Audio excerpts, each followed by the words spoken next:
So head caller for an ambulance. My girlfriend's having a seizure or something. She's not breathing. Elaine! I don't know what's happening. It looks like she's dead.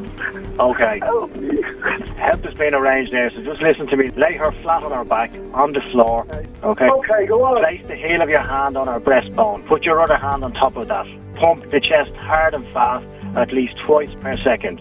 Okay, count out loud with me. 3, 4, 5, 6, 7. That's it, you're doing great. Keep going, keep going. She's gurgling. Oh my God! Oh my God, she's dead! What's your name? Michael. Michael, there's an ambulance on a fire engine on its way to you now. I just need you to keep pressing on that chest. You have to keep doing the compressions, Michael. I am feeling Yeah. Oh man, no! You're giving her the best chance. I'm not feeling fucking anything. Michael, you need to keep doing this. It's really important that you keep doing what you're doing. I'm not stopping, but I need help here. I really do. I know, you're going to have help now in a minute. Just keep doing the compressions. Hard and fast there. 4, 25, 6, 27, 28. Oh man, she's dead. I know she is. Michael, listen to me. Put your hand on her forehead and tilt her head back. And I need you to blow 2 ventilators into her mouth, okay? I did it once. Okay. I did it twice. Okay. I want you to go back to pressing on her chest hard. 1, 2, 3. Good man, that's great. 6, 7. You're doing really well. Michael. I need help. Michael, keep counting for me. 1, 2, 3, 4. Keep going there, keep going.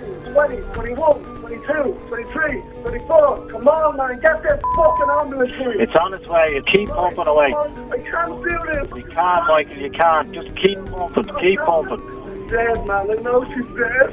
Okay, Michael, I need you to give her 2 more breaths. 1, 2. Don't give up. Go back to the compressions and start counting for me, Michael. Michael, I need you to start counting out loud for me. 1, 2, 3. Good man, you're doing brilliantly. Don't give up now, keep going. 18, 19, 20. Good man, good man. She's gone. Michael, you need to do the 2 breaths. Breath again, okay. What's that in the background, Michael? Is she getting sick, is she? Yeah. Turn her on her side and make sure her mouth is cleared. Is she breathing now? Is she breathing? No, there's no pulse, man. I need help, man, please. They're in the estate there. They're going to be with you now in a minute. Go back to pumping hard on her chest. Pumping hard in her chest. Keep going, Michael. Keep doing those compressions, okay? I haven't stopped doing I need you to keep going. Keep going. Oh my fucking God, please don't lose her. No! Keep at it. Keep at it. You're giving her the best chance here now. Help! The door's open. Upstairs, here, run. I think she's gone. Okay, we're here. All right. Joe, take control. Good man, Michael.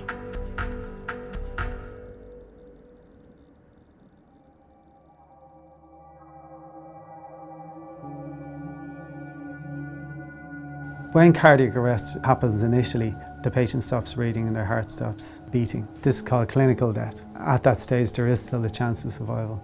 Obviously, if nothing is done after a certain period of time, usually after 8 minutes, brain cells begin to die, and eventually there will be biological death, where there is no chance of survival. By somebody performing CPR early and fast, they can prolong that window of opportunity. Dublin City's fire stations are strategically located around the city to give the fastest possible response to emergency calls. Swords Station Officer John McNally knows that from the moment a casualty collapses into cardiac arrest, it's a race against time. For every minute that elapses without anything being done, their chance of survival diminishes by 5 to 7%. It was a huge team effort from the point of view that when our husband rang for an ambulance, one of our control room staff was able to talk through CPR over the phone. His CPR kept our brain oxygenated and kept her going until we arrived. We then deployed the defibrillator, converted her heart back to a normal sinus rhythm. She was then transported to Beaumont Hospital where she made her full recovery. But it's great to actually see somebody walk through the door again. The last time you see the person is when you bring them into A&E, you never see them again, whether they do survive or not. Generally, we don't get thanked that often for the work that we do, so it's going to be a great morale booster for the lads this morning when she comes in to see us. You know? How are you doing? Mick, how are you? Elaine, more importantly, how are you? Great to see you. Great to see you. Good to see you on 2 feet. Good to see you. She looks well, doesn't she? Yeah, you look great. How are you keeping? I'm doing all right, you know. bit of a shock, still can't believe it, but I'm here to tell the tale, and thank you Well, guys come on in so to meet the much. lads. We're all delighted to meet you. Here lads, this is Elaine and Mick, you remember? How are you? Nice to meet you. And you looking so well. Thank you. How are you? Welcome to the station. How are you doing? How are you? Good to see you again. How are you? I'm good. Good. Thank you. We wanted to come back and say thanks, obviously, to all you guys. And, Thanks for coming back. Start putting names to faces, which we didn't have before. But really, guys, thanks very much for everything you did in the day. Great to come back. Not a bad day for it either. I obviously don't remember that much, but Thankfully. don't remember anything actually. But Fill in the gaps. thank you. Yeah. Let me get a cup of tea. Good to see you. Firefighter Eddie Duffy, coincidentally a family friend of the couple, was the first paramedic to arrive at the scene that night. What that does for us, it shows your pulse and your oxygen saturation levels in your body. So 100% is perfect. You're 98% at the moment. Oh, that's good. That's a bit higher than It's better. You were at 0 when we met you last. See the lines? It was flat. It was continuous. Yeah. That's better now, isn't it? Happy with that? Yeah. And you're talking. The drugs. You are hadn't much to working. say in a way, to be honest with you. I mean, it was Michael at the end of the day doing the CPR that gave us the chance to actually shock you and give you the chance then to live, isn't it all? It's all worked out for good. God. You probably feel a bit emotional, do you? Yeah. It's hard to believe still, you know. It's all good, I Elaine. know, It's all I know, good. It's I know. all I'm good. very grateful. Don't be grateful to us. It's You're just doing our job. It's just great to see you come back in. pleasure It's to great to have see you. somebody walk in healthy, fit and healthy again after such a serious thing happened to them, you know? It's all good. It's all good. It really is. If that happens once in our whole career, Elaine, it makes it all worthwhile. 30 years for us to get one person like this is worth every second. Come on, now, Ross. Let me get a cup of tea.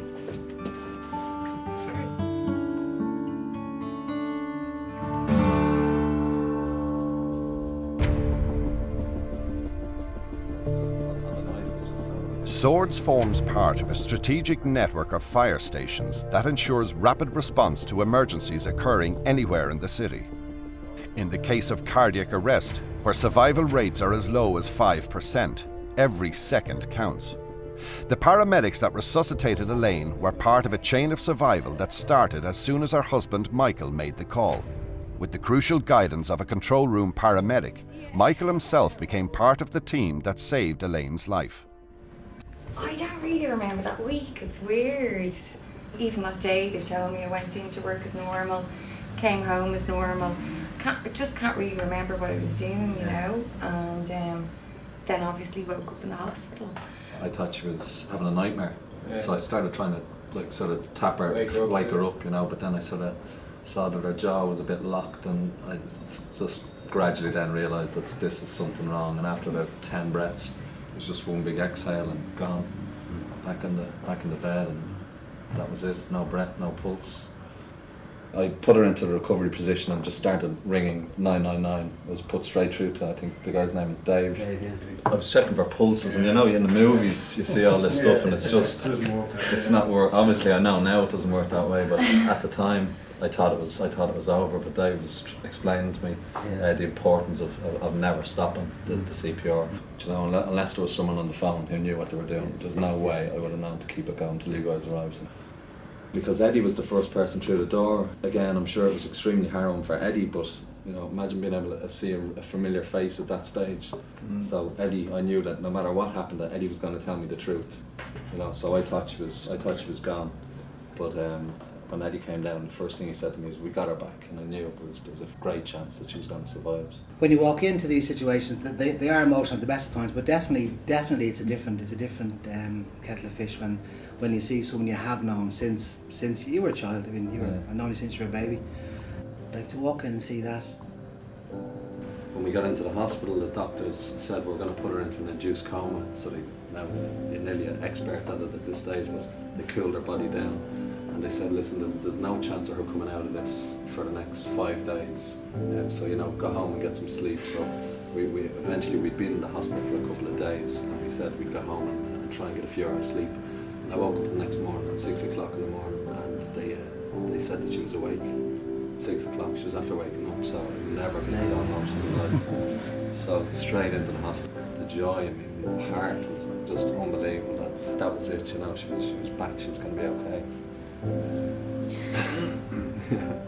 So yeah, it was just constant good news after that. Couldn't really ask for more.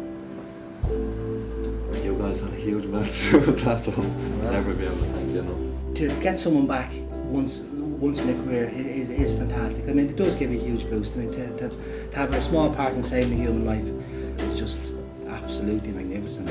For people to know the basic CPR, it makes a difference. It absolutely saves a life, and there's living proof of it does.